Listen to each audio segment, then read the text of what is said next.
자신의 부족함과 타락한 성품에 대해서 말하지 않습니다. 어떤 목회자들은 설교 중에 타인의 부족함이나 잘못은 많이 지적하지만 정작 자신의 부족함이나 하나님에 대한 불순종에 대해서는 전혀 언급하지 않습니다.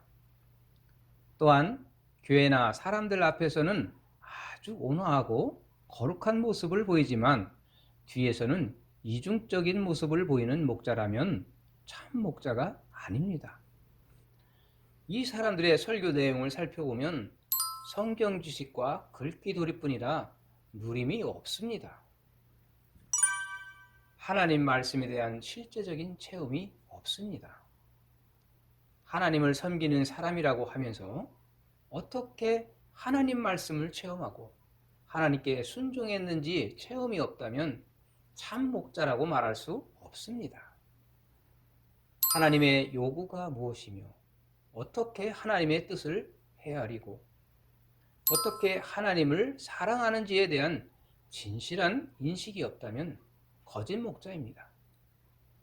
이런 사람이 설교를 하면 세상의 흐름에 따르고 신도들의 영적인 목마름을 채워줄 수가 없습니다.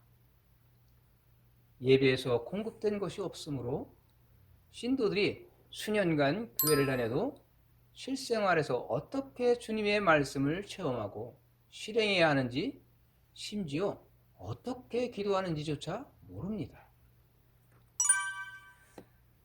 헌금에 대한 왜곡된 설교, 지나친 강요를 합니다.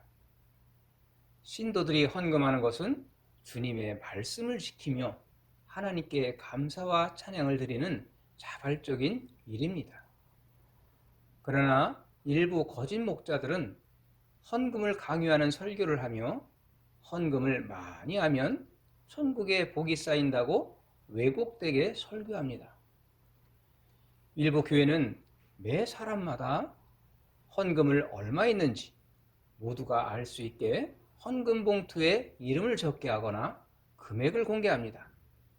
헌금의 본질을 왜곡시키는 목자는 다 거짓입니다. 하나님을 경외하는 마음이 없다면 거짓 목자입니다. 주님께서 모든 죄를 다 용서할 것이라는 핑계로 죄를 짓는 목자가 적지 않습니다. 교회 재물을 탈취하고 자녀 유학 보내고 사업하는 데 쓰고 세습죄로 교회를 아들에게 넘기고 또한 여성 신도들을 간음하는 일들이 많이 발생했습니다.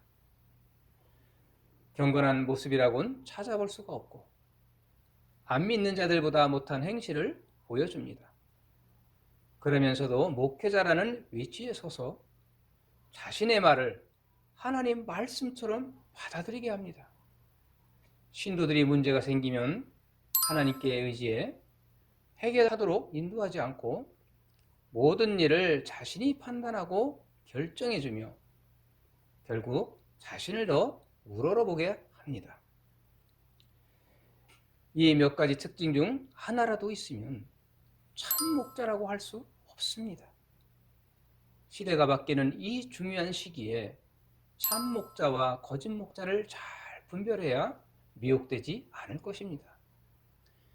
예수님께서 말씀하셨습니다. 만일 소경이 소경을 인도하면 둘이 다 구덩이에 빠지리라 하신대. 어떤 사람을 따르는가는 하나님을 믿으며 하나님 마음에 합하는 사람이 될 수 있는가 없는가를 판가름하는 중요한 문제입니다. 그렇기에 이 일을 아주 신중히 대해야 합니다.